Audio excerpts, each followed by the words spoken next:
Muy buenos días, bienvenidos a Amaneciendo, la nueva forma de encender tus mañanas que hoy originamos desde los espacios exteriores de la Facultad de Comunicación de la Universidad del Valle. En este lunes 14 de junio, donde hemos preparado un especial periodístico de forma no habitual a nuestro programa de lunes a viernes, pero que esperamos sea tan interesante como el programa Amaneciendo, que va todos los días de 6:30 a 10 de la mañana, con un invitado muy especial, Holman Morris, periodista, un hombre que pudo haberse quedado presentando noticias en la televisión nacional, su cara se lo permite, que pudo haberse ganado una cifra con hartos ceros a la derecha, salir en las revistas del Jet Set criollo, pero que decidió recorrer el país en los medios de comunicación más extraños, chalupas, mula, a pie, recorrer zonas inhóspitas, alejadas de Bogotá, por supuesto, pero que hacen parte del territorio nacional, y se decidió por hacer ese tipo de periodismo que no da plata, pero que además de no dar plata, pone en riesgo la vida.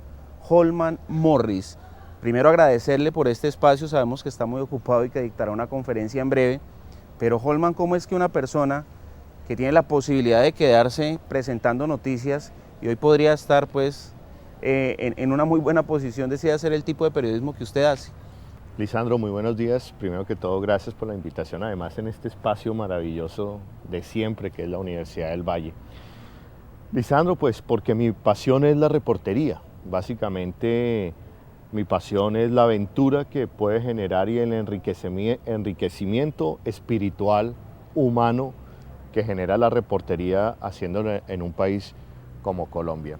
Además, por un compromiso moral, ético, con el país, con la gente, y de esa gente yo siempre reitero, con los más débiles, con los más humildes, con las víctimas del conflicto.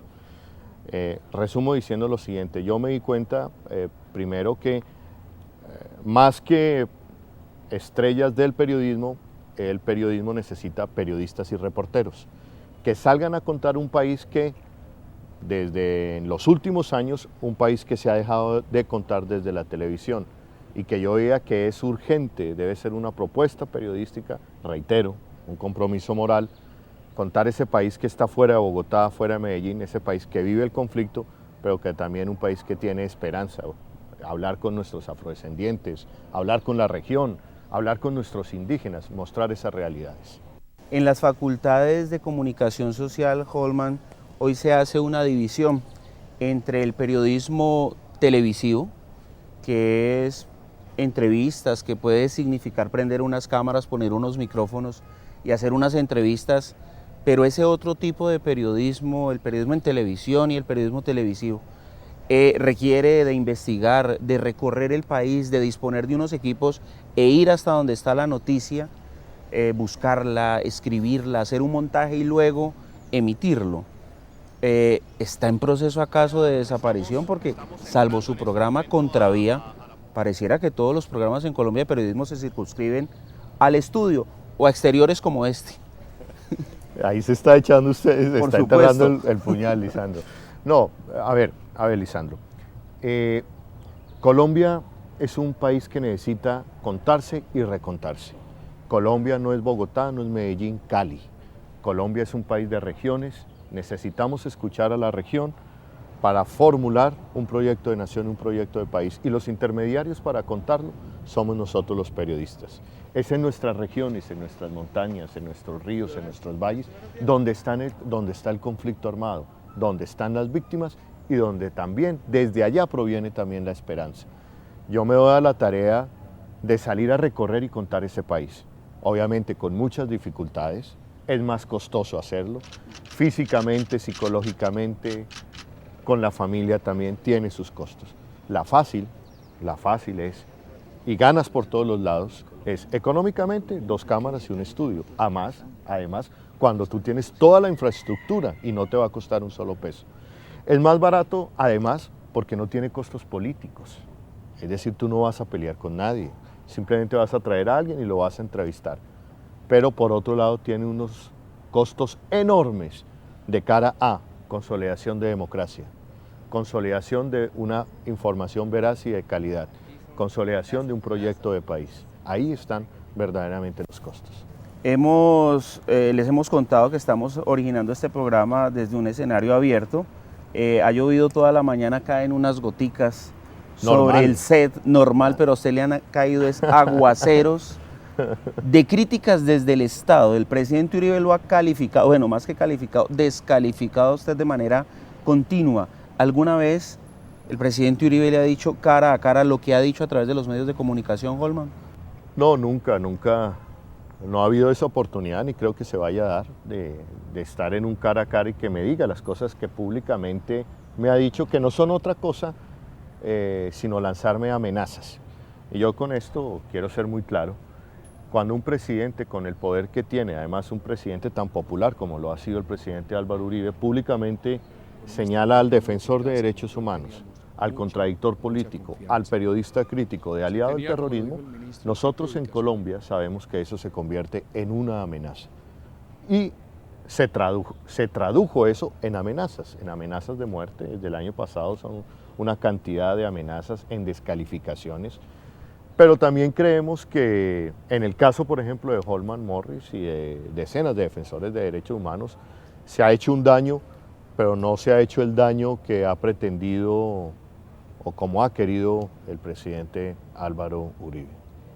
En los 8 años de gobierno del presidente Uribe, un buen número de ONGs, una plataforma creo yo de más de 100, pues publicaron de manera anual unos informes que se denominaron El Embrujo.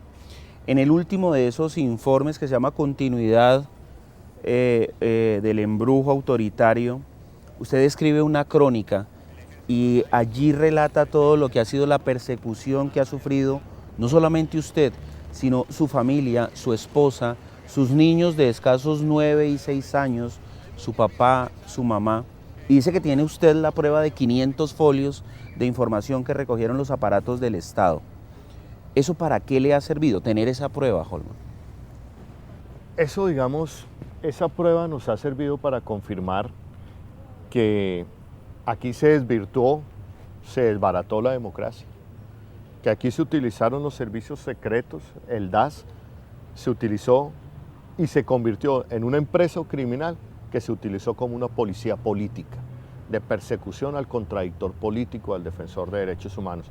No solamente mi caso, Lisandro, son más de 400 casos documentados de personas que fueron seguidas, saboteadas, amenazadas por parte de la policía secreta que dirige exclusivamente el presidente de la República. Nos ha servido para decir que esas amenazas del presidente Uribe tienen unas consecuencias, que esas amenazas del presidente Uribe fueron interpretadas por sus organismos de seguridad para amenazarnos, deslegitimarnos y desestabilizarnos psicológicamente. Ha servido y va a servir para escribir ese manual del horror, del terror de estos 8 años, que es la cara oculta de la seguridad democrática bajo la administración de Álvaro Uribe.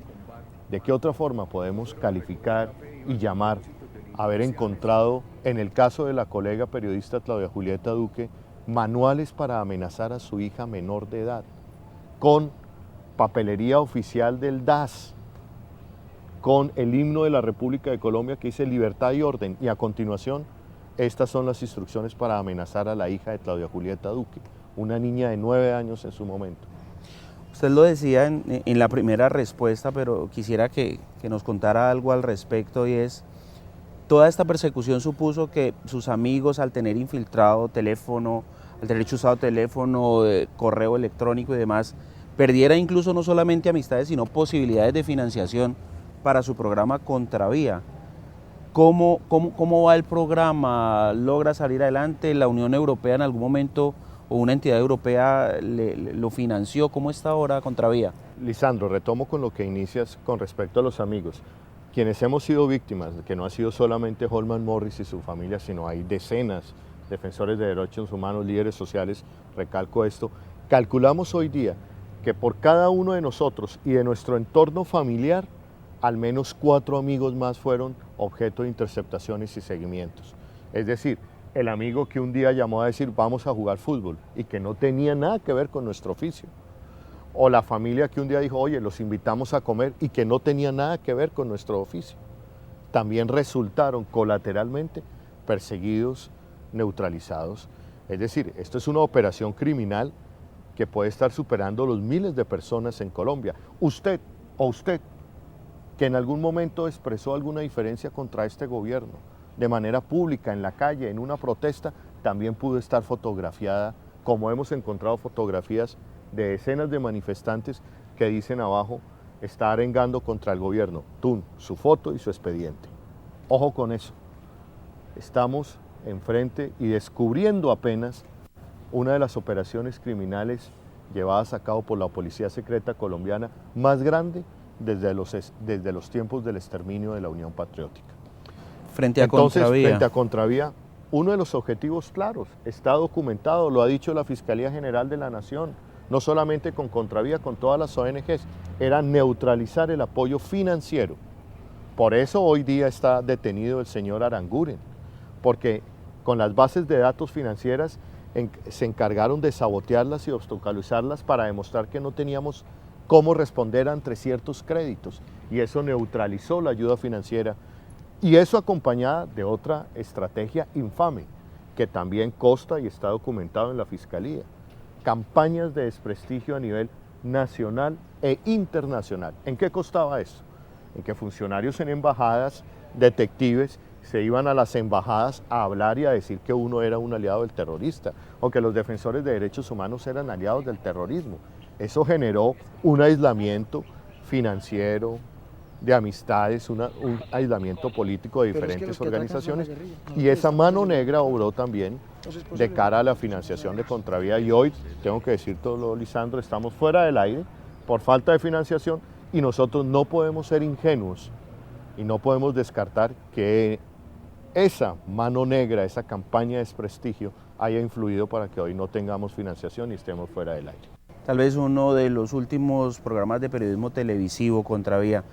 Holman, recientemente un grupo de periodistas donde se incluye pues Alfredo Molano, está también allí Blado, personas que han sido, yo no diría opositoras, sino críticas al gobierno, publican un libro que se llama Las Perlas de Uribe. En esa presentación usted afirma que el problema del DAS, allí en ese libro, se quedó corto. ¿Por qué? Ese libro, ese capítulo para ese libro yo lo escribo entre octubre y diciembre del año pasado. Y desde ese momento se queda corto porque nosotros, nuestras familias, quienes hemos sido víctimas, no alcanzamos hoy a tener claro hasta dónde se metieron en nuestra vida familiar, hasta dónde se metieron en las cosas más pequeñas, hasta dónde ese aparente robo fue orquestado por el DAS, esas llamadas a medianoche eran del DAS, esa persona que se acercó un día a mi madre y la robó era gestionado por el DAS, hasta dónde amargaron nuestras vidas y las vidas, repito, de centenas de colombianos. Nunca lo vamos a saber. Ojalá aparecieran todas las pruebas, pero hoy sabemos que son más las pruebas que se han destruido al interior del DAS. Nos quedamos cortos porque apenas en enero empezaron a aparecer las pruebas de las órdenes, de las conferencias en PowerPoint que daban en el 9º piso del DAS, diciéndole a lo más selecto de los detectives de este país cómo había que robarle los documentos a Holman Morris, cómo había que dañarle el computador, cómo había que sabotearle la posibilidad de una visa, cómo había que seguirlo en el exterior a Alirio Uribe del colectivo de abogados, a Gustavo Gallón de la Comisión Colombiana de Juristas, en fin. Empezamos a descubrir esas pruebas que son infames. Holman, en el ejercicio periodístico, ¿podría uno recordar episodios de Contravía pues, que fueron significativos, los especiales que usted hizo sobre la investigación sobre el asesinato de Jaime Garzón, que finalmente condujeron a unas pruebas que eran incontrovertibles? Pero tal vez uno de los programas que más impactó a la nación fue lo de San José de Apartadó, una masacre de niños, en donde esas personas protestaron de una manera simbólica, pero igualmente terrible, y es, por cada muerto traían una piedra del río, la pintaban y ponían allí su nombre. Le trajo muchos problemas y concretamente allí, pudiera decirse, comenzó su pelea con Uribe. Ojalá, Lisandro, hubiera impactado a la nación el caso de San José de Apartadó. donde fueron descuartizados 4 menores de edad enfrente de sus padres. Esos niños no han sido dolidos, no han sido llorados como otros niños que merecen ser llorados en este país. Pero que yo digo, si esos niños viven en Bogotá o en Medellín, van a tener el repudio de la nación.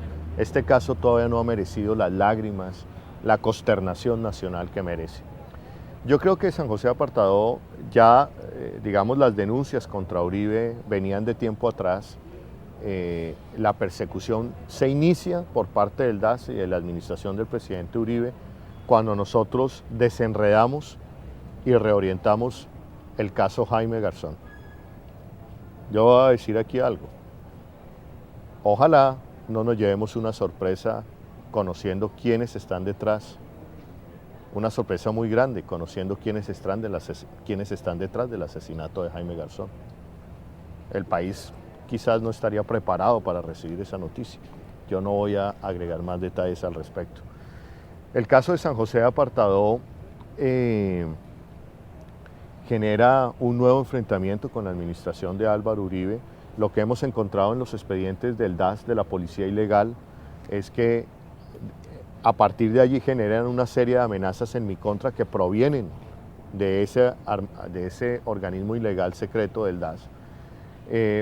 Pero básicamente, independientemente de lo que me haya pasado a mí o con ese programa, con esa denuncia, lo que sí es indignante, Lisandro, es que en su momento el padre Javier Giraldo, a quien de este país le debería hacer un monumento, nos advierte que esos niños fueron descuartizados por orden de un oficial del ejército en complicidad con los grupos paramilitares. Hoy ya se sabe, la Fiscalía ya lo demostró, hay oficiales, soldados y suboficiales detenidos por esa masacre.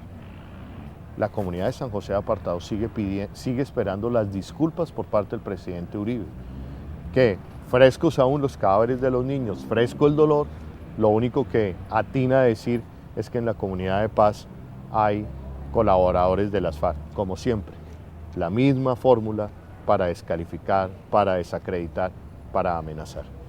La más reciente controversia que suscitó una actuación periodística suya fue cuando lo de las liberaciones, que de manera, pues, en unos casos unilateral por parte de la guerrilla y en otros con el apoyo del gobierno venezolano, se hicieron.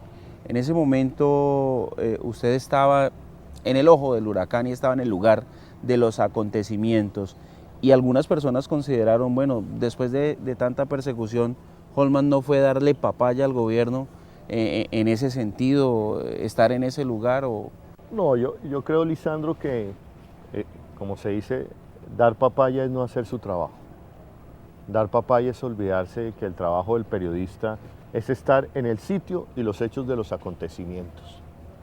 Yo, por el contrario, creo que sobre los incidentes de febrero reafirmo mi posición, reafirmo mi compromiso con el periodismo, reafirmo mi compromiso con un país que necesita estar bien informado y con un periodismo que tiene que estar en contravía en los hechos, en los sitios de las noticias, en un país en conflicto, en contravía a lo que ha pretendido este gobierno. Y yo hago la siguiente reflexión, Lisandro, ahora que me das la oportunidad. Este país eligió a Álvaro Uribe para hacer la guerra, estamos de acuerdo con eso. Por eso, esa fue su propuesta de gobierno, así se eligió. Pero a nosotros los periodistas, la sociedad no nos dijo en ningún momento que no fuéramos al campo de batalla a documentar qué estaba pasando en esa guerra. Y resulta que en esta guerra y en cualquier otra, las víctimas son los civiles. Y ahí los periodistas hemos debido estar. En estos 8 años, con todo respeto se lo digo a mis colegas, se olvidó esa función. Y dejamos a las víctimas de esta guerra solas, absolutamente solas. Aseguraba Kapuczynski que la primera víctima de la guerra es la verdad, ¿no? También aparte de los civiles. Ese programa suyo, Contravía, se emite en Telesur. ¿Le ha traído problemas también? ¿Se emitía? Se emitía en Telesur, sí, claro. Cuando uno tiene un compromiso con la verdad, pues nos ha traído problemas el hecho de estar en Telesur. En algún momento algunas declaraciones que yo di me trajeron problemas con Telesur. En fin, por todos lados, cuando uno hace de la coherencia su estilo de vida, siempre le va a traer a uno problemas. En el ejercicio periodístico, entonces, ese trasegar por el país y conocer regiones de conflicto, ¿cuál lo ha impactado? Uy, yo, por ejemplo, dos recientes, porque digamos que siempre, pero me impacta mucho que a escasas 2 horas y media de Medellín, tú llegas a Granada, en Antioquia, un pueblo donde hay santos por todas partes, vírgenes, curas, en fin, y usted pasa de Granada y encuentra casas abandonadas, destruidas por el paso de la guerra, y llegas hasta otro pueblo, Santa Ana, que fue escenario eh, del ELN, la guerrilla, de combates, pueblos totalmente abandonados, totalmente destruidos, a escasas 2 horas y media de Medellín. Y nosotros, y tenemos un departamento y una sociedad que permanentemente niega el conflicto, que lo niega, y sin embargo tienes el reflejo de esa guerra a 2 horas y media y no eres capaz de preguntarte, bueno, ¿y la gente que vivía en estas zonas, qué se hizo? ¿Dónde está? ¿Dónde ha estado la seguridad democrática para traer y devolver a estas personas a sus tierras, a recomponer sus vidas? Y otro escenario que me parece de los más terribles que he visitado es los Montes de María. Los Montes de María, si uno hace una observación desprevenida del conflicto, ha sido el escenario de las más terribles e impunes y peores barbaries y masacres en el siglo XXI. En el siglo XXI, porque el Salado, la masacre del Salado se hace a comienzos del siglo XXI. En los Montes de María tú tienes Mampuján, Chinolito, Chengue, el Salado. 4 masacres terribles, como todas las masacres. Vivimos, y algunos sociólogos plantean, en una sociedad del miedo. El Estado, los gobiernos, no vaya, no se mueva, no salga, es peligroso. El periodismo se ha quedado mucho en Bogotá, en los centros urbanos y poco en las regiones. De hecho, las imágenes del conflicto llegan a través de los helicópteros o los aviones de la Fuerza Aérea. ¿Qué le puede costar al país que el periodismo cuente o narre la historia? Esa historia que se dice es el periodismo, la historia en borrador.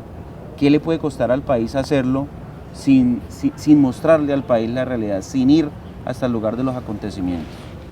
Le puede costar lo que le está costando hoy. Con todo respeto lo digo, que se reelija y que se esté votando por Juan Manuel Santos. Le está costando al país el olvido de tantas víctimas, el olvido de los falsos positivos, el olvido de las detenciones masivas y arbitrarias, el olvido de la estigmatización y ataque permanente a la defensa de los derechos humanos. Eso le está costando. Cuando tuvo un enfermo, en lugar de diagnosticarlo bien, le dices que todo lo que para calmarlo solamente es aspirina, pues el enfermo se te muere. Y eso es lo que está pasando hoy en Colombia, a través de un relato mediático que ha procurado más encubrir que decir la verdad.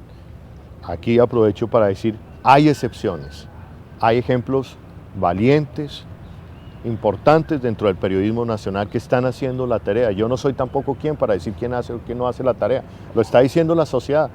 Las denuncias de la revista Semana han sido muy importantes para la consolidación de la democracia.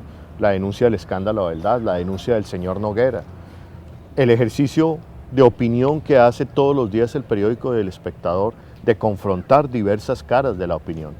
Pero también tengo que decirlo, profeso el mayor respeto por esos medios, pero también tengo que decir que la televisión indudablemente es la que está con una deuda grande frente a la sociedad colombiana. La peor librada. En mi opinión, lamentablemente sí. ¿Qué cree usted debe hacerse, Holman, desde las facultades? Usted recorre el país contando su ejercicio periodístico, tratando de brindar nuevas luces a los futuros periodistas, a los comunicadores. ¿Qué cree usted se debe hacer en las facultades para poder cambiar esta concepción? ¿O simplemente es algo insalvable y ese medio tecnológico que necesita de recursos, de personas, de dinero, no lo podemos cambiar? No, yo he sido un terco optimista, quizás por eso me gano muchos problemas, también puedo caer en ser una persona ilusa, no. No, yo creo que sí se puede cambiar, que las facultades tienen en este momento oportunidades para cambiar. Yo creo que los nuevos periodistas, los nuevos comunicadores, la gente que vaya a hacer la televisión que necesita este país, es ojalá gente con memoria, ojalá gente que desde las facultades han procurado inyectarles grandes dosis de historia del país, de historia nacional, y no solamente la historia oficial, sino que también vamos a acostumbrar a unas nuevas generaciones de periodistas a leer la historia que viene desde las víctimas, desde los perdedores. También esos relatos de historia hay que incorporarlos en el disco duro de los periodistas y de los estudiantes. Yo también creo que, e insisto en que la televisión en Colombia es la gran ministra de Educación, para bien o para mal. Es la gran ministra de Educación en América Latina. Y hay, junto con la academia, junto con la sociedad colombiana, no solamente los periodistas, hay que recuperar la televisión para darle, digamos, un cariz o convertir la televisión para la construcción de un proyecto de nación. Holman, ¿duerme tranquilo? Yo duermo tranquilo con mi conciencia, duermo muy tranquilo. O sea, dice usted que por momentos fue paranoico. No, la paranoia me acompaña, Ahora no es que se vayan a pegar de esto para decir, salgan, porque así son, ¿no? Es la propaganda negra y la desestabilización ahí sigue andando. No, somos paranoicos. Yo creo que en este momento en el país, te cuento una cosa, Lisandro, hay 11.000 colombianos, sindicalistas, defensores, víctimas, que andan con esquemas de seguridad. Ese grupo humano de colombianos somos un grupo paranoico, que nos acostumbraron y nos llevaron a comportamientos rarísimos, no darle la espalda a las puertas, estar siempre pendiente quién te escucha, quién te está viendo, de gestos raros en la calle. Pero a pesar de todo eso, hemos optado por quedarnos en Colombia, por seguir dando la batalla por la democracia, por un país más justo, más incluyente, donde uno no tenga que andar con escoltas por pensar diferente. Bueno, pues Holman, ojalá su familia lo tenga mucho tiempo, el periodismo lo disfrute mucho tiempo, la nación, el país lo tengan. Pero si tuviera que dejar una frase para que a usted lo recuerden siempre, ¿cuál sería?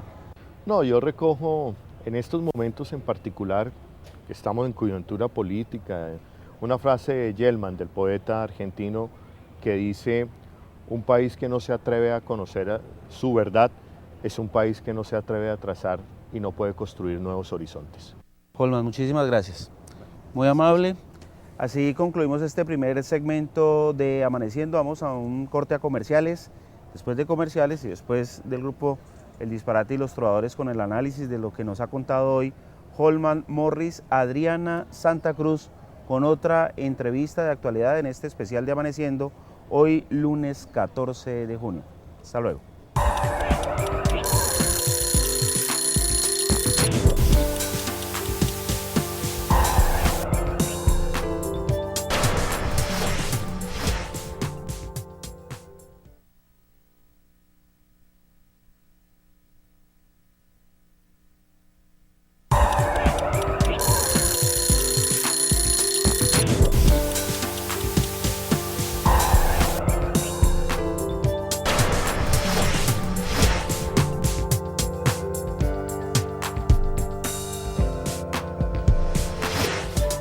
Y continuamos con este especial de Amaneciendo, hoy lunes festivo 14 de junio. Tenemos una invitada muy especial, se trata de Arabela Rodríguez, ella es la coordinadora del programa Cali, ¿cómo vamos? Y la hemos invitado para hablar de un tema actual. Ella acaba de regresar precisamente del Perú, donde se llevó a cabo un seminario internacional sobre movilidad y buen gobierno. Y la hemos invitado a Arabela porque creo que de las memorias que usted ha escrito sobre lo que sucedió en el seminario son absolutamente actuales a la polémica en Cali. Cali acaba de pasar esta semana por un paro de los pequeños transportadores que no fueron incluidos en el sistema de transporte masivo de la ciudad y están reclamando una indemnización por parte del gobierno nacional. Y una de las cosas que usted apunta de lo que aprendió sobre movilidad, que hubo expertos, además de experiencias internacionales, es que el tránsito entre el transporte como lo conocíamos anteriormente, antes de la existencia del MIO aquí en la ciudad de Cali, tiene algunas condiciones para que sea amable y no surjan estos traumatismos que hemos sufrido. Bienvenida, Arabela, y empiézanos a contar sobre esos aprendizajes en Lima. Ok, muchas gracias. Mira, básicamente hay dos conclusiones fundamentales, y es que entre más se tarde la construcción de un sistema masivo, los transportadores tradicionales sienten como mensaje que la decisión no es firme, que la decisión puede ser dilatada, y entonces no acceden fácilmente a la negociación para el desmonte del anterior sistema. ¿Y aquí nos hemos tardado? Sí, claro, el mío tiene más o menos 6 años desde el momento en que se iniciaron las obras. Sí. Y a la fecha de hoy estamos en la mitad de la segunda fase. Ajá. Llevamos 3 años prácticamente de desfase frente al cronograma inicialmente establecido, aunque hay que reconocer que durante el último año, a partir de que empezó la operación pues, del MIO, pues se ha notado una mayor aceleración del proceso, pero definitivamente, y esto lo vemos, los transportadores que hoy están haciendo el paro fueron aquellos incluso que se marginaron de la negociación porque no pensaron que realmente este proceso fuera a ser tan contundente o tan exitoso, o que se fuera a dar en el corto plazo. Entonces, esa es una primera experiencia. Igualmente la han vivido otras ciudades, casi que en todas ocurre el problema de la infraestructura, pero más allá de eso, otro factor fundamental es que tiene que hacerse una negociación con los transportadores tradicionales que tengan varias características. Primero, previa, antes del inicio del sistema. Cuando ya arranca el sistema, la negociación con ellos puede ser incluso más compleja. Una negociación única, o sea, con todos los transportadores al mismo tiempo pública, y sobre todo tiene que ser una negociación bajo un plan de reestructuración, o sea, ya el gobierno tiene que haber estudiado previamente cómo va a modificar las rutas, cuántas tienen que salir, y ser muy claro y muy firme en esa decisión. ¿Y eso no pasó aquí en la ciudad de Cali? No, en la ciudad de Cali sí se hizo. En el año 2007 se entregó por una firma Logitrans un estudio que establecía cuántas rutas tenían que eliminarse, cuántas tenían que reestructurarse, cuánta sobreoferta de transporte público tenía que salir. Lo que sucedió es que se dejó un margen de tiempo. No, un decreto donde se establecía que hasta que no se declarara la operación regular del MIO, no se podía iniciar el proceso de reestructuración. Y entonces lo que se hizo fue un paso intermedio, que simplemente fue empezar a hacer los desvíos para evitar pues el paralelismo de aquellas rutas que estaban pues confluyendo casi que en un 100% con los troncales del MIO, y eliminar lo que se consideraba la sobreoferta. En este momento, los transportadores que están en el paro son aquellos que se han resistido a lo que es el desmonte de esa sobreoferta. Pero recuerde que hay 3 modalidades. Uno puede desintegrar físicamente, que es la chatarrización, cambiar de radio de acción, es decir, que ya no circulen en Cali, sino que se vayan a municipios cercanos, o cambiar de naturaleza de la cuenta, es decir, pasar de transporte público colectivo a un transporte público, pero para servicio escolar o para servicio empresarial. Entonces, la única opción no es la desintegración. Que es donde ellos están parados diciendo, como van a chatarrizar, me paga una indemnización, a lo que el gobierno nacional y local ha dicho, no lo hacemos. No, y lo que hemos observado es que, por ejemplo, en el Perú, este proceso no se está dando. O sea, los gobiernos ni locales ni nacionales han establecido ni siquiera un pago por el tema de la chatarrización, porque la opción que están utilizando es la de autorizar el traslado de esos vehículos a otras zonas. No es que sea lo ideal, porque de todos modos es trasladarle el problema a otro municipio. Realmente esa no es la recomendación que nosotros estableceríamos. Pero definitivamente solamente es lo que se está haciendo, lo básico, o sea, reconocer un valor por esa chatarra en la que queda convertido el vehículo cuando se desintegra. Pero la opción que hemos visto que utilizó Arequipa, es que hizo un crédito con la CAF para permitirle a sus transportadores que querían mantenerse en el negocio del transporte público colectivo que renovaran su parque automotor porque hay un remanente de rutas que no desaparecen. Específicamente en nuestro caso en Cali sería en la zona de Ladera.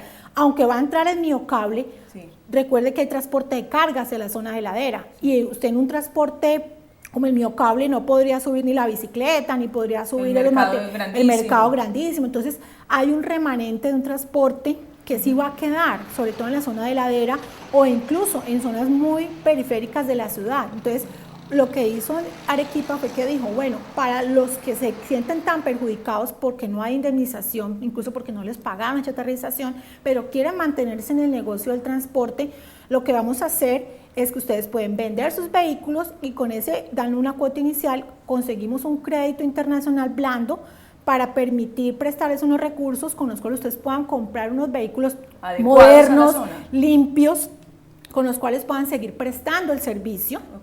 Y así de todos modos ustedes no se salen del transporte, porque es que hay una gran resistencia, no solamente a perder el sustento, sino a cambiar de actividad económica. Claro, son personas cultural que no saben hacer nada más que no sea prestar el servicio del transporte. Eso por el lado de los transportadores, y yo lo entiendo, pero me interesa seguir haciendo los paralelismos de lo que sucedió en estas ciudades a la hora de desmontar gradualmente unas rutas. Aquí en Cali la promesa de valor del MIO es que cubre más del 90% del territorio, luego eso reduce mucho más esa posibilidad, como usted bien lo dijo, seguramente a zonas de ladera.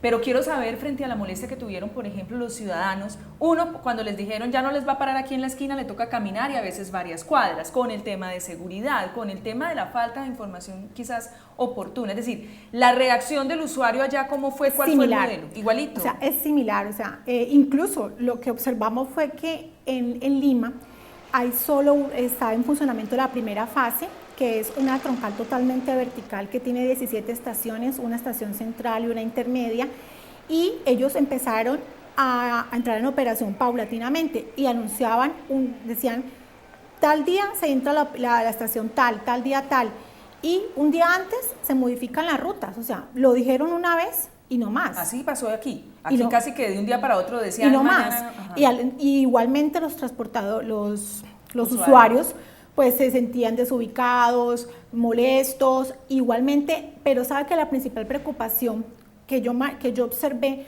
más allá del traslado de las rutas, es la congestión que sienten las vías secundarias que reciben ese tráfico desviado. O sea, quizás aquí ha pasado en algunos sectores. Esa es la parte que quizás, a mi modo de ver, tanto en Cali como en esas otras ciudades, ha carecido de un buen manejo. Porque es que paralelo a la implementación de un sistema masivo, tiene que darse una reorganización general del tránsito de la ciudad. Y aquí hay un problema que no hemos sido conscientes de ello, y es que la ciudad ha venido modificando los sentidos de las vías y el uso de las vías secundarias de acuerdo a la necesidad de la coyuntura, como ha ido entrando el MIO en operación. Pero ahora que vienen las megaobras, que se van a hacer tantos planes de desvío, tantos planes de manejo de tránsito, ¿quién va a recibir ese ¿quién flujo? va a generar la coordinación general de todo ese tráfico? Entonces, es indispensable que la Secretaría de Tránsito, la Secretaría de Infraestructura, obviamente se sienten a contemplar la coordinación general de todo ese manejo, y además hay una herramienta fundamental que Cali lamentablemente en este momento no carece, y es que la semaforización, cuando está integrada ahí en red, te permite a través de los semáforos monitorear cuáles son las vías congestionadas, el tráfico promedio diario, qué tanta cola de espera hay en cada vía, y así tú con eso puedes tener información actualizada en red para diseñar mejor tu sistema de tránsito. Cali en este momento solamente tiene en red una parte muy pequeña de los semáforos, porque con la entrada del MIO, pues los nuevos semáforos que instaló el MIO no se conectaron con el resto de la ciudad. Entonces, una primera decisión que el secretario de Tránsito debe tomar y que la alcaldía debe contemplar es integrar en red ese sistema de semaforización. Sabemos que las actuales troncales del MIO pues tendrían que hacer unas obras de conexión, y por eso podría afectar las obras que ya están hechas. Pero la troncal de Agua Blanca, que apenas se está licitando, es indispensable que los semáforos que vayan a tener esa troncal definitivamente ya están en red, porque esa es una herramienta para tomar esa decisión de esos planes de manejo de tránsito. Sobre todo en esas coyunturas en con esa las coyuntura. que usted anota. Entonces definitivamente los problemas son comunes, los desafíos son similares y la principal conclusión es que más allá de un muy buen diseño del sistema o de una agilidad muy grande en las obras, es la capacidad de gobernabilidad, la capacidad de la administración para hacer una buena sincronización entre el anterior y el nuevo sistema. Es la capacidad para manejar esa negociación con los anteriores con los transportadores tradicionales, lo que garantiza que un sistema sea más eficiente y que su ingreso sea menos traumático. Entonces es más una cuestión de buen gobierno. Eso es importante, esa primera conclusión, y uno diría, bueno, ya hemos tenido, por ejemplo, una ruta que tomó Arequipa y es lo que usted dice, además de la chatarrización, contemplar otras posibilidades para esos transportadores tradicionales. Pregunto yo si Cali, por ejemplo, lleva la delantera o pudimos decir, mire, nosotros lo hemos hecho de esta forma, que ha sido de pronto un caso exitoso en el tema del mío. ¿Cuál fue? Mira, definitivamente para los peruanos fue una novedad encontrar, por ejemplo, el hecho de que los sistemas masivos están siendo apoyados por el gobierno nacional y financiados en su mayor proporción por este gobierno nacional, y que es una política nacional en el sentido de que se está llevando a las principales ciudades del país. Eso no sucede en el Perú. Allá el metropolitano lo financia la alcaldía metropolitana estrictamente, no hay aporte del gobierno nacional. Eso, por ejemplo, les pareció interesante efectivamente. También les pareció muy interesante, por ejemplo, el tema de la cultura mío. O sea, aunque tengamos deficiencias en ella, aunque nos quejemos de que no ha sido ampliamente difundida y que no se ve como, o sea, que quisiéramos muchos que la cultura mío fuera más profunda, más integral, ellos no han adoptado esa misma estrategia tan ampliamente y no la tienen tan clara. Entonces, para ellos también fue muy importante. Y lo otro es que definitivamente la movilidad va más allá del tema del transporte. Cuando se trata de un masivo, usted empieza a afectar cultura ciudadana. Por supuesto. Empieza a incidir en renovación urbana, empieza a incidir en espacio público, empieza a incidir hasta en la accidentalidad. Pero Lima tiene 25 muertes en accidentes de tránsito por cada 10.000 vehículos. Colombia tiene 10. Chile tiene 8, o sea que Lima es una de las ciudades de Latinoamérica con mayor número de accidentes de tránsito con muertes. Y esto se debe a la guerra del centavo, al caos que genera el transporte público colectivo que no está bien regularizado, que para en cualquier parte, que tiene la guerra del centavo.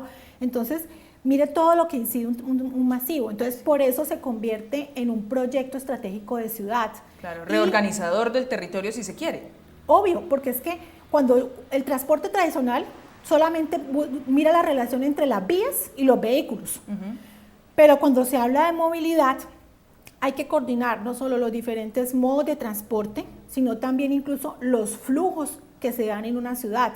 En eso obviamente no podemos decir que estamos todavía en lo óptimo, porque aquí hay un plan de movilidad, pero que es más una estructura de intenciones que realmente un plan en marcha.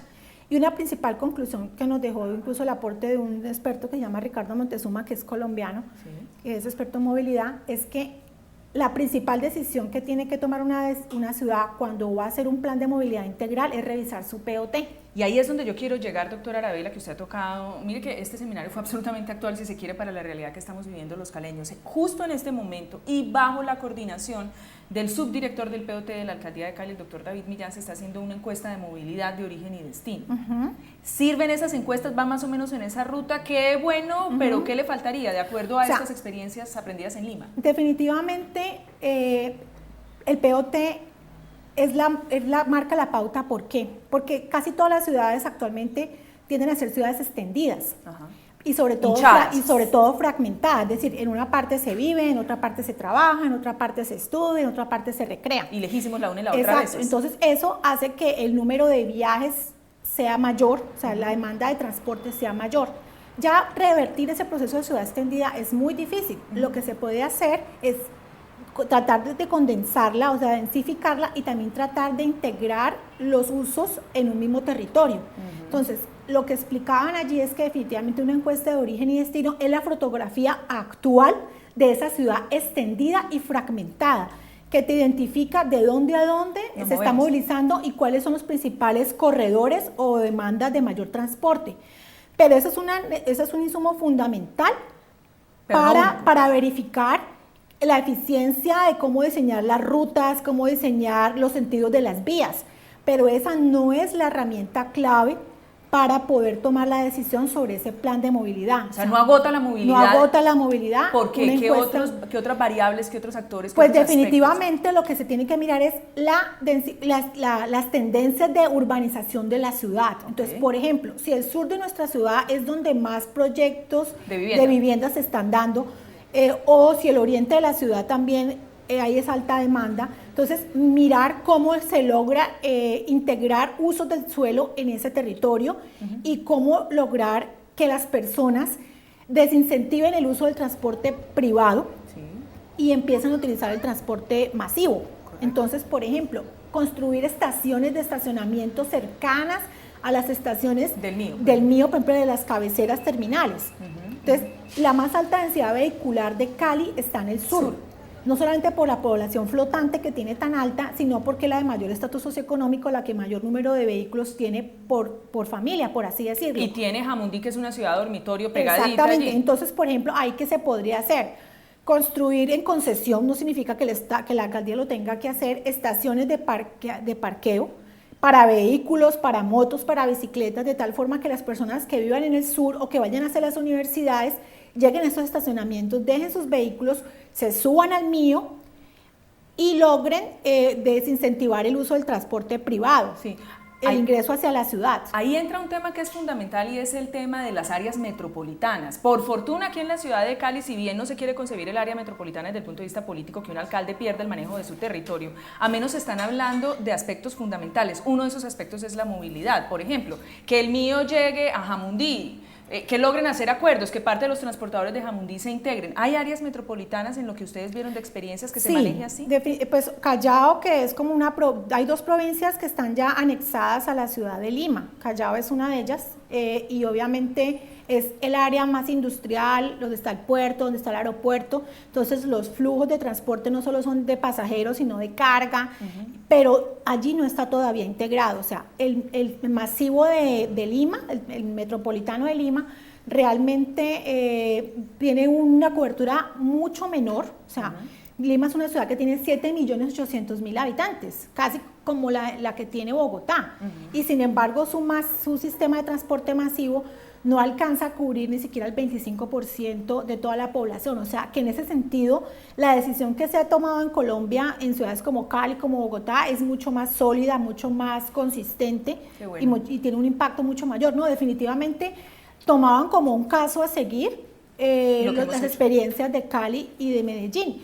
Pero obviamente nosotros también les compartimos aspectos problemáticas. Por ejemplo, les decíamos, mire, definitivamente un gobierno local que no tenga una entidad especializada, altamente técnica, con una planta de personal estable para el desarrollo de un masivo, corre el riesgo de no tener una memoria institucional, una capacidad de control sobre el sistema.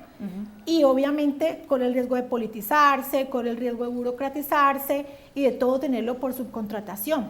Entonces, ahí una de las primeras recomendaciones es esa, o sea, tiene que haber esa decisión pública con una entidad altamente técnica y sobre todo porque esa entidad no solamente puede dedicarse pues a lo que es la infraestructura y la implementación del MIO, lo que dijimos, tiene que contemplar el tema de cultura, articuladora del territorio y de las lógicas que se cruzan en el territorio. Exactamente, entonces esa es una falencia que nosotros también tenemos. Nosotros, recuerde que en el plan de desarrollo de Cali se planteó la creación de una Secretaría de Movilidad que integrara la Secretaría de Tránsito y de Infraestructura y hasta el momento pues no se ha dado. Yo sé que esos son procesos que no se pueden dar de un momento a otro, pero definitivamente Cali, si quiere que su masivo sea la columna vertebral del plan de movilidad, sí tendrá que dar ese paso. Y yo creo que estos son los desafíos que tendrá que tener en cuenta la próxima administración. Y las próximas administraciones. Mire que de ahí en adelante uno empieza a entender cuando se habla de la empresa más importante de los caleños, anteriormente se decía puede ser en Cali. Yo diría que hoy, como están las cosas y de acuerdo a esta visión que hacen los expertos, definitivamente Metro Cali es la gran empresa de los caleños, gran en el sentido no solo de utilidades, no solo de manejo de dineros y de recursos, sino por la lógica de organizar el territorio y la ciudad se refiere. Mire, es que incluso una política de inclusión social y una política de equidad se puede manejar desde un masivo. ¿Por qué equidad? Porque le das un servicio de buena calidad tanto al ciudadano de escasos recursos como al ciudadano de mayores recursos. O sea, ya un buen transporte no es privilegio de aquel que tiene un vehículo particular, sino que es un derecho que pueden tener todos los ciudadanos. Entonces, por ahí entra el proceso de equidad. Inclusión, porque usted dentro de un sistema masivo puede encontrarse el obrero con el ejecutivo, el ama de casa con la profesional. Y usar la ciudad. Mire que uno de los factores que uno empezó es a notar ciertos estratos que llegaban, por ejemplo, a ciertos sectores muy exclusivos del sur, donde antes solo llegaban los carros particulares. A partir del MIDO usted empezó a mirar gente que los domingos usaba el paseo de centros comerciales y de otros sectores que antes no llegaban. Sí, la integración territorial. Por ejemplo. Hace los tiempos de viaje se disminuyen y entonces hace que la integración se dé. Obviamente no se tiene que pensar de que a través del que el masivo, pues solamente con ese proyecto la ciudad puede tener pues el salto que necesita. Definitivamente otra cosa que me llamó muchísimo la atención y saliéndonos un poco del tema me quedé aterrada. O sea, en Lima, a pesar de que se ven las diferencias sociales, no se ve el nivel, por ejemplo, de indigencia tan alta que se ve en Cali, el nivel de trabajo infantil que se ve en los semáforos, el nivel de rebusque extremo que hay en la ciudad. Los informales, los vendedores informales existen, pero no están tan expandidos y además con ese nivel pues de precariedad que tenemos aquí. Entonces, definitivamente una ciudad es mucho más grata, no solamente cuando tiene un sistema de transporte masivo más organizado, más eficiente, sino cuando uno siente que la gente no tiene esas condiciones tan indignantes, tanto para el que las vive como para el que le toca verlas. Sí. Entonces, para mí fue muy grato esa sensación de Lima y fue muy triste cuando regresé a la ciudad y inmediatamente yo no había ingresado yo a la ciudad cuando ya me encontré los primeros semáforos con los niños allí limpiándote el parabrisas, vendiéndote esto, vendiéndote lo otro, viendo personas en indigencia pues recorriendo las calles y deambulándolas. Entonces yo digo, bueno, ojalá no solamente el sistema masivo sea uno de los cambios que Cali va a dar, sino que esa parte social y esa parte que todavía no hemos logrado suplir, nos hace falta para que seamos una ciudad feliz, porque definitivamente yo creo que nadie puede ser feliz con esa situación. Hay una pregunta final obligada, doctora Arabela, y es con estas conclusiones y con estos aprendizajes de Cali, ¿cómo vamos? Usted fue en representación de la organización, ¿cómo entra a hablar con la administración municipal? ¿Hay recomendaciones, hay memorias que se le hacen llegar? ¿Cómo para que sea un aprendizaje colectivo? Por ejemplo, mire, los estudiantes tienen un descuento del 50% en el uso de la tarifa. O sea, automáticamente. Y si son de primaria, la tarjeta tiene un color. ¿Está hablando allá? Allá en Lima. Aquí parece que ya se está logrando el cuento. Bueno, se está logrando para los estudiantes universitarios por una insistencia que ellos tuvieron y a la vez con unos estudiantes del sector público para poder hacer pues un servicio de transporte escolar. Pero todavía no es una política general para toda la población estudiantil. Los policías y los bomberos gratuitamente se movilizan en el metropolitano. Además, otra decisión que me llamó mucho la atención y es que ellos tienen establecidos las frecuencias, o sea, en horas pico, cada 5 minutos tiene que pasar. La gente sabe que tiene ahí su transporte. Exacto, en nuestra ciudad. Todavía tenemos problemas con las frecuencias. No, incluso las frecuencias... ¿Usted no las tiene grabadas? No han sido determinadas, es simplemente el devenir de los buses. Actualmente estamos en 8 minutos, de 8 a 10 minutos en horas pico y de 10 a 15 minutos en horas valle. No, allá dicen no, cada 5 minutos en horas pico va a pasar el vehículo y en horas valle pues va a ser cada 8, cada 9. Entonces me parece que esa decisión sobre la frecuencia es necesario establecerla, esa decisión sobre el descuento de los estudiantes me parece. No sé si sobre la fuerza pública necesariamente, e igualmente me parece que la decisión que tomó Arequipa sobre cómo hacer un fondo de créditos para que los transportadores que quedaban por fuera del sistema, es el problema de hoy con el dinero que obtuvieran por la venta del vehículo, porque allá lo tienen que vender, aquí lo chatarrizan o lo venden, puedan dar la cuota inicial para la adquisición de un transporte que pueda articularse a todo el sistema en aquellas zonas donde van a prevalecer rutas, que me parece que en el tema del sector de ladera es fundamental, e incluso en algunos sectores periféricos de la ciudad. ¿Quiere decir que ustedes se van a reunir ya para ir cerrando con respuesta muy rápida, doctora, con el alcalde, con la gente de Metrocali, Secretaría de Tránsito? A ver, realmente nuestra dinámica a veces no es fácil en ese sentido de reuniones permanentes. Nosotros vamos a elaborar unas memorias, vamos a socializarlas ampliamente y nosotros tenemos obviamente un conjunto de recomendaciones. Lo que sí queremos hacer es una mesa de trabajo con el secretario de Tránsito. Yo lo he estado llamando, todavía no he logrado concretarlo, obviamente pues por el tema del paro, para mirar cómo van a ser los planes de manejo de tránsito con las megahoras, pero también con las obras del MIOS, que ya arranca la segunda fase de la Troncal de Agua Blanca, pero también vienen las obras que se están anunciando en otros sectores de la ciudad. Entonces, ¿cómo vamos a evitar ese colapso? Hay que minimizarlo, entonces me parece que ese es un punto fundamental y ahí creo que vamos a tener la oportunidad para intercambiar otras recomendaciones adicionales. Pues doctora Arabela Rodríguez, no le quitamos más tiempo, está aquí en medio del trabajo, hemos querido llegar hasta su residencia para que nos cuente estas memorias tan importantes de un tema que es de absoluta coyuntura y actualidad en la ciudad de Cali, dado que acabamos de pasar por este paro de los pequeños transportadores. Esperaremos entonces esa posible reunión, esas memorias que tenga que usted entregar sobre este encuentro en Lima, en Perú. A ustedes les decimos no se vayan, vamos a unos mensajes importantes y tenemos más hoy en Amaneciendo Festivo. Muchas gracias.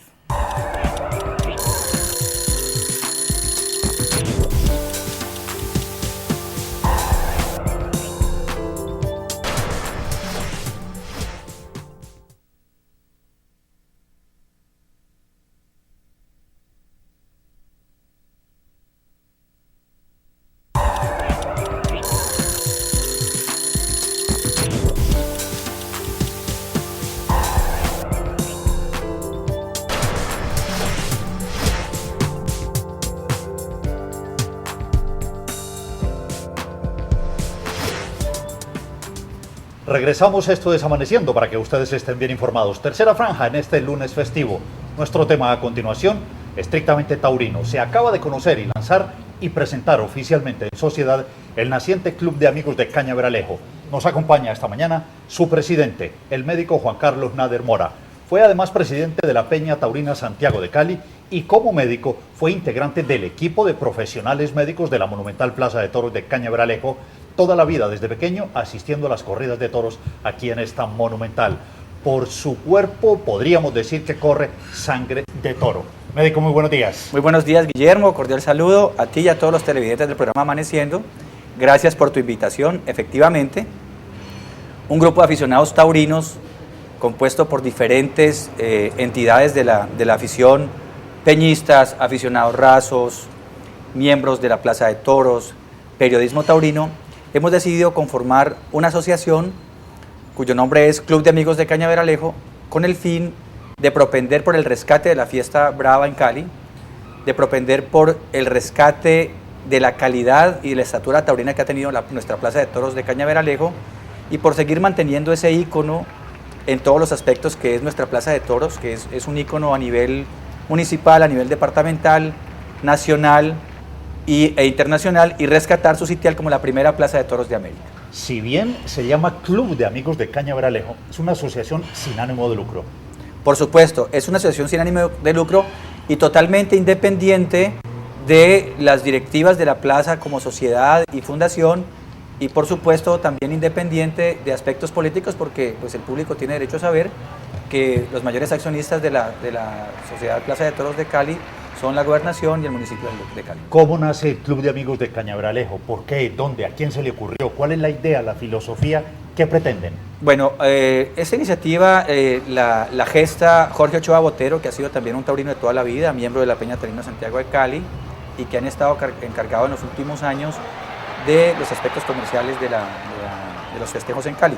Asesor de mercadeo de la fundación. Por supuesto. Y con Jorge se gestó la idea de que un grupo de aficionados se uniera con la idea de empezar a interactuar con las directivas de la plaza, a interactuar con los medios de comunicación y con la idea de difundir la afición ante el público para tener una óptica distinta de lo que es la fiesta de los toros, porque lamentablemente en nuestros días se ha hecho muy frecuente la crítica a través del maltrato animal, a través de la tortura del toro, a través de que es un espectáculo arcaico, a través que es un espectáculo que debe ser considerado ilegal y que desde ningún punto de vista puede calificarse como artístico.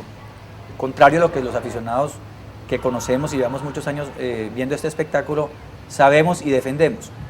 Entonces, básicamente este grupo de aficionados se reunió hace un par de semanas y constituyó ya oficialmente y le dio representación legal a la Asociación Club de Amigos de Cañaveral. Le pregunto lo que algunas personas me han formulado. Dicen, si hay peñas, si hay porras taurinas, si hay una asociación de cronistas taurinos, ¿para qué crear un club adicional? La razón es que las peñas, los cronistas taurinos y algunos grupos específicos de aficionados tienen actividades particulares y son grupos cerrados.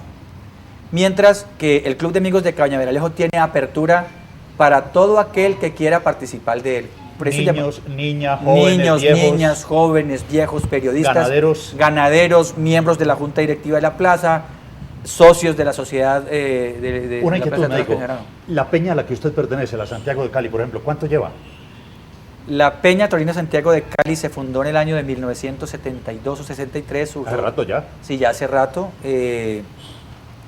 Su fundador fue Guillermo Arbeláez, quien fue durante muchos años secretario de la Plaza de Toros. Aquí hay que decir que la Asociación de Cronistas Taurinos, por ejemplo, entre sus estatutos exige que para ser miembro activo de la asociación, que también es sin ánimo de lucro, debe ser o comunicador social o periodista o estar vinculado con algún medio de comunicación. ¿Qué o quiénes forman el Club de Amigos de Cañaveralejo y quiénes pueden ingresar y cómo hacerlo? Cualquier persona que esté interesada, así no sea taurino, que quiera empezar a conocer de la afición taurina, puede acercarse a las oficinas de la plaza o a la Escuela Taurina donde actualmente nos estamos reuniendo, pero también tenemos en la red social Facebook un portal que se conoce como Club de Amigos de Cañaveralejo y allí nos pueden hacer dar cuenta de sus inquietudes, de su deseo de integrarse al Club de Amigos y a través de esos mecanismos los podemos incluir. Doctor Juan Carlos Nader Mora, ¿qué ocurrió con la Plaza de Toros de Cañaveralejo? Y lo pongo como ejemplo frente a otras plazas del mundo que también ven cómo muchos de los aficionados se alejan de las graderías. Habría y podríamos hacer acá una enorme polémica que nos tomaría horas o programas, que ya está hecho. Hubo crisis económica, hubo coletazos del narcotráfico, hubo peleas intestinas que espantaron un poco la afición. Hay una parte de la afición que va envejeciendo y si no vienen los sucesores va quedando allí un espacio vacío.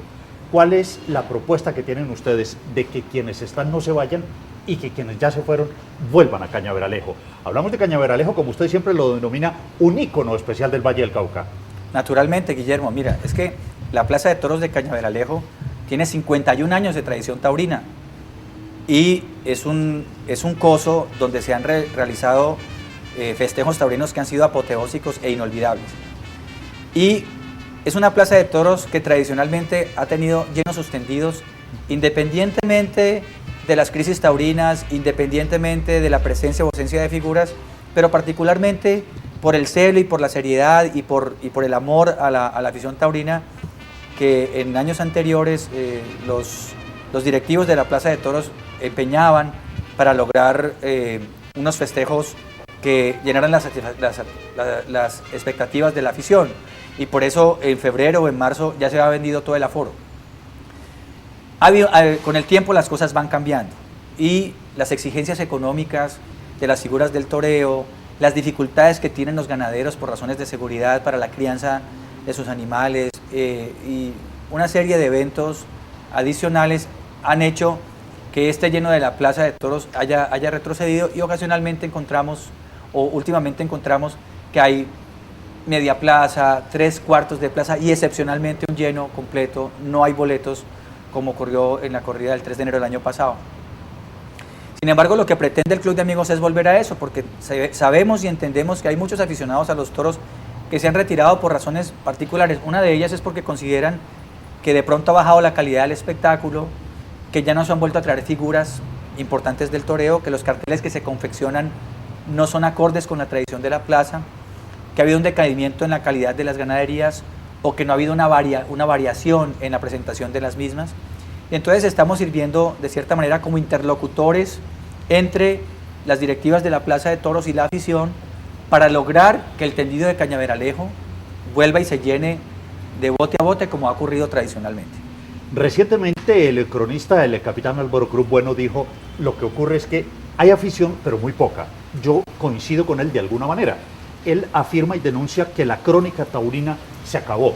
Yo diría que está agonizando. Quedan efectivamente muy pocos, porque vemos corridas de toros una vez al año, la última semana de diciembre y la primera de enero.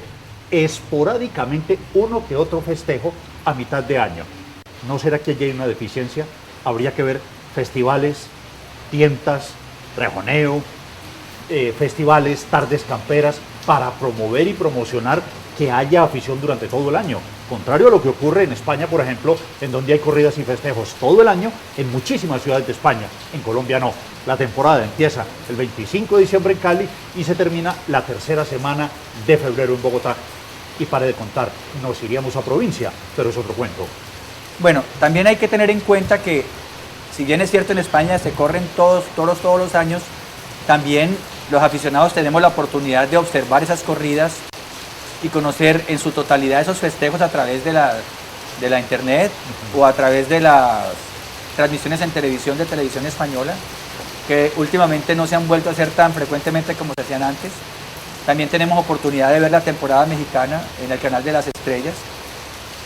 Lo que es necesario es inculcar a través de los medios de comunicación y el periodismo taurino ese tipo de afición, porque yo sí no estoy de acuerdo con que la afición ha decaído o está disminuyendo. Y una prueba fehaciente de ello es cómo se llena la Plaza de Toros en las novilladas preferia, que son festejos gratuitos. Y tú ves gente de todos los estratos sociales asistiendo a los tendidos de la Plaza de Toros, disfrutando del festejo, muchas veces sin tener un conocimiento claro de qué es lo que está ocurriendo allí, pero sí con la curiosidad de saber y entender qué es lo que está pasando. Es una parte que tenemos que empezar a cultivar y en particular rescatar los aficionados taurinos que se nos están yendo. Pero si miramos, todos los años encontramos en la Plaza de Toros de Cañaveralejo rostros nuevos, gente nueva, gente que está asistiendo al espectáculo taurino. ¿Por qué no estamos llenando la plaza? Porque el público exige, a través del precio que paga por una boletería que es costosa y que no está al alcance de todos los bolsillos, un espectáculo de mayor calidad. Y en ese sentido es que el Club de Amigos de Cañaveralejo está trabajando para que la afición vuelva y que vuelva y retome la confianza en las directivas de la plaza, que también están haciendo ingentes esfuerzos por recobrar esa tradición. Ahí me da pie, presidente del Club de Amigos de Cañaveralejo, Juan Carlos Nader Mora, para preguntarle a ver qué hacer, porque usted dice, claro, en las novilladas prefería que son patrocinadas por la empresa privada, la gente va. ¿Qué pide la gente? Un espectáculo que sea económico, barato, y los costos, la realización de las corridas de toros en Colombia y en el mundo todos los días va hacia arriba, entre otras cosas por las exigencias de los toreros. Así es correcto. Es un aspecto que hay que trabajar y que hay que buscar mecanismos a través de los cuales se pueda llegar a un consenso en ese sentido. Porque si bien es cierto, las figuras del toreo se enriquecen a través de la fiesta de los toros y de sus triunfos en las plazas.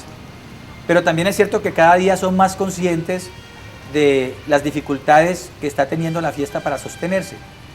Entonces, en un momento determinado, esas exigencias tienen que ceder, esos apetitos tienen que ceder en pro de la continuidad de la misma. Porque si llega a ser inviable económicamente, en el momento en que la fiesta sea inviable económicamente y que esa inviabilidad económica se perpetúe a través de los años, pues allí en ese momento sí vamos a tener dificultades para que la fiesta continúe. Pero no va a ser por falta de afición o por falta de gusto de la gente en el aprecio de este tipo de espectáculos. Esto es Amaneciendo, para que ustedes estén bien informados. En este lunes festivo estamos hablando de la fiesta taurina y de la afición de Cañaveralejo, particularmente del Club de Amigos de Cañaveralejo, naciente, está nuevo. Su presidente, el médico Juan Carlos Nader Mora, fue presidente durante mucho tiempo de la Peña Taurina Santiago de Cali. Y la idea es recuperar la afición, quienes se fueron regresen y quienes están, pues que no se vayan. Ahora, cuando a uno lo invitan a ser socio de un club, le ofrecen un abanico, un menú de posibilidades y de cosas buenas para ser integrante y socio de ese club. ¿Qué más ofrece el Club de Amigos de Cañaveralejo? ¿Qué van a hacer? ¿A qué podría uno acceder como socio? porque supongo que llegará el momento en que hay que pagar una cuota. Sí, naturalmente. El club, para ser sostenible, tiene que tener unos recursos económicos. Y pues la idea es que cada socio haga un aporte en metálico, que va a ser una cuota anual. Su valor está ya definido, pero no creo que sea conveniente informarlo en este momento al público.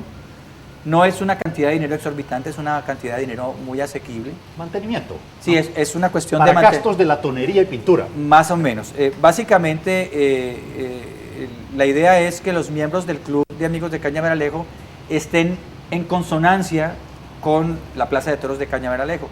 Los miembros, y tenemos, digamos, en ese sentido, todo el apoyo y todo el aval, tanto de la Fundación Plaza de Toros como de la Sociedad Plaza de Toros de Cañaveralejo, en el sentido de darle a sus miembros una serie de beneficios correspondientes a la asistencia a los tendidos. De hecho, la idea que tienen ustedes en el Club de Amigos de Cañaveralejo a futuro es acceder a descuentos especiales, no solamente en boletería, sino en muchas consecuciones que tienen que ver no solamente con la Plaza de Toros, sino con el comercio de Cali, entiendo. Sí, esa es una idea en la que se está trabajando, pero aquí sí quiero reiterar la generosidad y, digamos, el buen estilo que han tenido las directivas de la Fundación y de la Sociedad Plaza de Toros de Cañaveralejo al recibir la idea del Club de Amigos, con la intención de que seamos puntales de afición, que podamos a través de nuestras actividades mantener la afición que ya existe y aumentarla a través del regreso de los aficionados que se nos han ido y a través, digamos, de la difusión de la misma en las personas que están interesadas en ser aficionados y disfrutar del espectáculo de los toros. A propósito, Guillermo, tuve la oportunidad de estar el fin de semana en Chía, una linda población de Cundinamarca, y estar reunidos con un grupo de jóvenes que miran, digamos, con cierto desagrado o con alguna dificultad la fiesta de los toros, y cuando empecé a explicarles que la fiesta de los toros no es, en su contexto, un espectáculo barbárico y donde el aficionado disfruta del martirio del animal, sino que es una fiesta donde el aficionado disfruta del arte de que un hombre que está a pie, con un trapo que es muy pequeño, domine un animal y haga una serie de movimientos que resultan a la vista artísticos y emocionantes, pero en los cuales hay un riesgo de vida del torero cuando está trasteando a su animal. Pero además de eso, también les explicaba que las instituciones taurinas como la Plaza de Toros de Cañaveralejo son instituciones como la Fundación, que son sin ánimo de lucro y que invierten una gran parte de sus utilidades en obras de labor social, como por ejemplo la construcción del Hospital de Cañaveralejo que tenemos aquí en Cali, centros de salud que están localizados en el área del barrio Terrón Colorado, albergues infantiles, fondos para la educación infantil, y eso les llamó muchísimo la atención.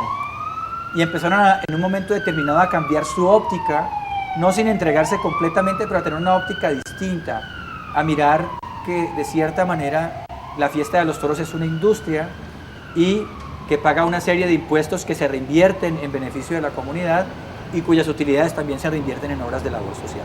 A propósito, médico, de ese tema que usted toca, pues es bueno decir lo siguiente. Primero, que es un espectáculo que de ninguna manera es ilegal. Está contemplado en la Constitución Política de Colombia, como quiera que hay una ley, la Ley Nacional Taurina, que permite los espectáculos taurinos en Colombia. Desde ahí partimos de la legalidad. No estoy haciendo política. Está de moda la palabra legalidad, ¿no? No, bueno, estamos completamente de acuerdo. Eso es uno. Dos, muchos de quienes se oponen a la fiesta taurina, no todos, hago la claridad, primero parten de hipótesis falsas y segundo, mienten. Y cuando uno hace cualquier enunciado a partir de una hipótesis falsa o de una mentira, todo el enunciado en adelante será eso, falso y mentiroso, porque parten justamente de esos supuestos. Advierto, no todos, lo que pasa es que no vamos a controvertir porque no viene al caso. Ahora, no son obligatorias las corridas, a las corridas de toros no hay que ir. Quien no quiera ir, simplemente no va, no asiste. Es un espectáculo libérrimo como ir a fútbol. Yo conozco mucha gente que no va a fútbol simple y llanamente porque no le gusta. Yo dejé de ir porque me aturde la violencia a pedradas y a palos en el estadio. Entonces eso me apartó del estadio. Pero lo otro está enmarcado dentro de la Ley Nacional Taurina y eso es legal. Sí, naturalmente, Guillermo. Aparte que hay que tener en cuenta que la gente que detracta la afición taurina, desconoce y parte de sofismas o de principios, o llega a verdades a través de principios falsos. En primer lugar, hay que tener en cuenta que, digamos, la historia natural del bovino de cría es la muerte. Entonces, por ejemplo, tienen como un argumento de refutación el por qué se matan los toros en los festejos. Pero la historia del bovino de cría es la muerte. Cuando les explicaba también a estos muchachos, por ejemplo, que un ganadero que hace cría de ganado de levante invierte su dinero y a los 2 años o 2 años y medio sacrifica ese animal porque al día siguiente pues está gastando dinero de más en su cría y en su nutrición. El toro de lidia es un animal que hay que quitarlo entre 4 y 5 años para que salga a la plaza. E igual, si no es seleccionado, si de la reata que se está criando no es seleccionado para el festejo, el resto de esa generación tiene que ser sacrificado porque el ganadero no tiene la posibilidad de mantenerlos vivos indefinidamente. Ahí hay un montón de argumentos que se pueden esgrimir en favor de la fiesta brava. Lo más importante de todos ellos es que la gente empieza a tener una visión distinta, que no es que vamos a la plaza de toros a solazarnos con el dolor del animal. Además, les explicaba a estos muchachos, y como también explico a muchas personas que no son propios de la fiesta de los toros, la mayor alegría que puede disfrutar un aficionado taurino y la mayor emoción que puede sentir, incluso hasta las lágrimas, es el indulto. Cuando por excepción un animal noble, bravo, un animal con una embestida pronta, un animal que acude rápidamente al capote, a la muleta, por sus condiciones excepcionales es indultado y sale vivo de la plaza. Creo que tú y yo estamos de acuerdo como aficionados que no puede haber mayor alegría para un aficionado de toros que el toro salga vivo a los tendidos por sus características excepcionales, que además se convierte en un criterio de selección y tenencia de su bravura. Porque pues lamentablemente ya se está empezando a trabajar, no se están involucrando de una manera masiva la tecnología a nivel genética y los nuevos conocimientos científicos que hay a través del conocimiento del genoma del animal. Amaneciendo con el presidente del naciente Club de Amigos de Cañaveralejo, el médico Juan Carlos Nader Mora, justamente mostrando lo que es la realidad de la fiesta brava y la función, la filosofía bajo la cual nació el Club de Amigos de Cañaveralejo. A nosotros los aficionados nos gustan las corridas limpias, es decir, aquellas en las que no hay cornada. Lo que ocurre es que el riesgo está inmerso dentro de la fiesta. Nadie, por lo menos cuerdo de cabeza, quiere en una carrera de Fórmula 1 que haya accidente, ni muertos, pero la velocidad implica que haya riesgo. Si a la Fórmula 1 le quitan la velocidad y le ponen el límite de velocidad 80, 100 kilómetros por hora, creo que se acaban las carreras de carros. Estamos completamente de acuerdo. Vale una pena, me gusta mucho el término que has utilizado, Guillermo, en relación a que nos gustan las corridas limpias. Nos gustan las corridas limpias sin cornadas y también nos gustan las corridas limpias sin exceso de castigo a los animales. Porque es muy importante que la gente entienda que, digamos, el tercio de varas cuando se pica el toro es importante para la labor final del torero. Pero no se hace con el propósito de humillar o no se hace con el propósito de castigar levemente al animal. El objetivo de la pica es sangrar y ahormar el toro para el tercio final, donde el torero lo va a trastear con la muleta. Nos gustan las corridas limpias donde no hay un castigo excesivo en las banderillas, donde las banderillas son puestas limpiamente, sin necesidad de repetir el tercio.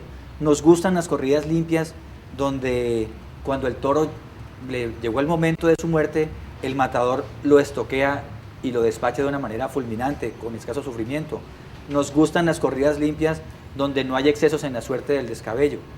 Nos gustan las corridas limpias donde los momentos donde hay castigo sobre el físico del animal sean los mínimos y los más aseados. Volvamos al tema del Club de Amigos de Cañaveralejo. ¿Por qué no hay más peñas taurinas? ¿Cuál es la diferencia entre una peña y una porra? ¿O es lo mismo? Eso es lo mismo, simplemente. ¿Por qué no hay más? Antes había muchísimas más peñas. No, en realidad en Cañaveralejo se han ido retirando las porras. Yo creo que justamente por eso, porque digamos la venida menos un poquito de la calidad del espectáculo. Hay que reconocer que en los últimos años la contratación de las grandes figuras del toreo no se ha dado en Cali y eso ha retirado un poco la afición. Y la muestra fehaciente de que eso ha sido así fue que con la contratación de las figuras del toreo este año, la afición regresó. ¿La gente volvió? Sí, la gente volvió.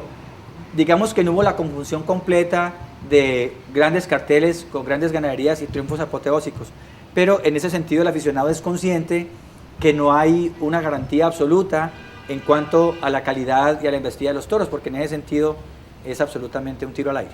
En ese orden de ideas y frente a lo que están haciendo los empresarios y directivos de la Fundación y de la sociedad en España, ustedes como aficionados, no solamente en el Club de Amigos de Cañaveralejo, sino en Las Peñas, ¿qué esperan? Digamos algo, de la próxima temporada, que será la última que sobre el papel organice la Fundación, en materia de figuras de toreros, tanto nacionales como extranjeros, y en materia de ganaderías, médico.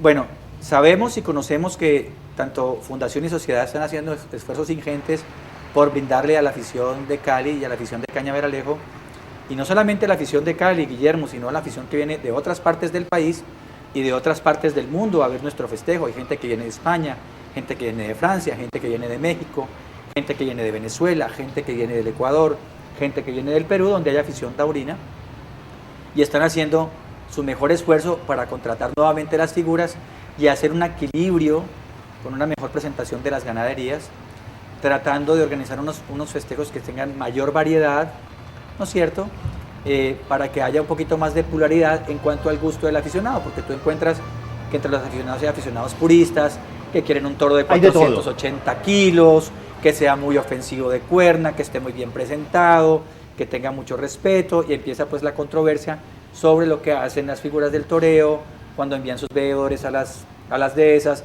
a la selección de los ganados, etc. Hagamos un ejercicio muy facilito. Dígame 3 toreros extranjeros que usted quisiera que vinieran a Cali en la próxima temporada. Extranjeros. Dígame 3. Bueno, hubiéramos querido que viniera José Tomás, no sabemos. Bueno, descartado. No sabemos si con la cornada esté descartado. Suspende la temporada, pero además cobra mucho. Realmente cobra muchísimo pero dinero. Se ha estado hablando de José Tomás. ¿A usted le gustaría que viniera José Tomás? Sí, me hubiera gustado. Listo. Que viniera. 2. Bueno, están los toreros de tradición, que vuelvan el Juli, que vuelva nuevamente Enrique Ponce, que está próximo a retirarse. Y le queda un cupo suponiendo que José Tomás corta su temporada del todo. Le queda uno. Nos gusta mucho también Pereira, que es un torero que Miguel Ángel Pereira. Muy bien. 3 colombianos. Bueno, hagamos una cosa. 4. Vamos a ser un poquito nacionalistas. 4 colombianos por 3 extranjeros. Colombianos. Bueno, mira, hay un montón de toreros colombianos que no se están viendo en Cañaveralejo y que han tenido, digamos, actuaciones importantes. Entre ellos está Cristóbal Pardo, que es un torero banderillero. Los toreros banderilleros alegran mucho el tendido. Hay un torero joven que se llama Manuel Libardo, que es un torero muy fino, es un torero muy suave, que no hemos tenido la oportunidad. De Ubaté, Cundinamarca. Sí, de Ubaté, Cundinamarca, no hemos tenido oportunidad de verlo en Cañaveralejo. Ya vimos a Juan Sonalilla como novillero. Muy bien. En un indulto maravilloso. Muy bien. Queremos verlo ya vestido como matador de toros. Y además que tiene mucho de caleño, ¿no? Vivió sí, claro, no eso parte de la escuela. Claro, eso parte de la escuela. Y está pues el torero que la Peña le dio, el torero Alzate, que lo hizo muy bien con los toros de Fuente de la Peña en la temporada. Y en materia de ganado, dígame algo de la ganadería. Primero, ¿usted es partidario o no que traigan una ganadería de afuera? Por ejemplo, la de Puga, de Perú, que se está hablando. Bueno, mira, yo lo que soy partidario es que apoyemos nuestros ganaderos para que tengan la oportunidad de sacar a los ruedos lo mejor de su esfuerzo y lo mejor de su crianza. Es que a veces somos un poco injustos con ellos y los señalamos arbitrariamente. Y la afición desconoce, por ejemplo, que muchas veces los ganaderos se ven forzados a mandar a las plazas de toros lo que ellos no han criado con primor, por las exigencias de las figuras del toreo. Y es un trabajo que estamos haciendo fuertemente para lograr, de cierta manera, un equilibrio en ese sentido. La afición desconoce que las figuras del toreo le imponen al ganadero el tipo de toro que ellos quieren torear para estar más cómodos en la temporada americana. Y ese es un aspecto que los ganaderos tienen que sufrir. Entonces, al no enviar lo mejor de su selección, se corre el riesgo de que el resultado en el ruedo no sea el mejor. Y lamentablemente estamos viendo que los toros de calidad, los toros bien presentados, los toros de peso, los toros con cuerpo, se están corriendo en la provincia. ¿Cree y le apunta que vamos a tener una temporada taurina por lo menos igual a la anterior?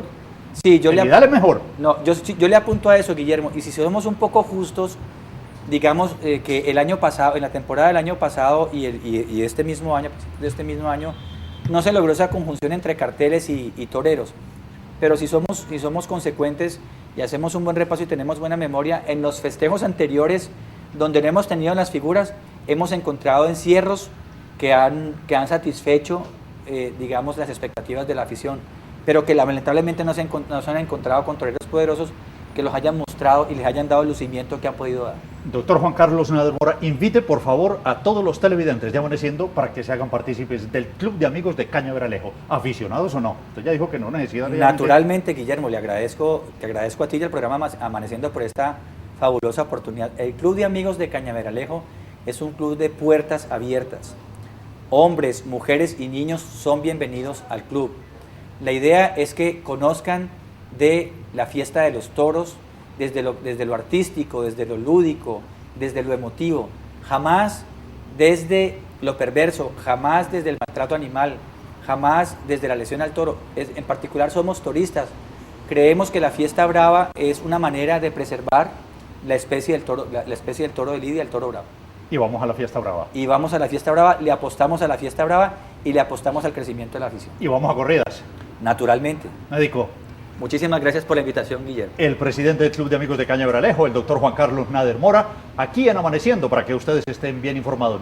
Nosotros, Dios mediante, regresaremos mañana en punto de las 6:30. Esta ha sido una emisión especial de Amaneciendo por Telepacífico, el canal del Sol, en este lunes festivo. Un abrazo, feliz día, Dios les bendiga.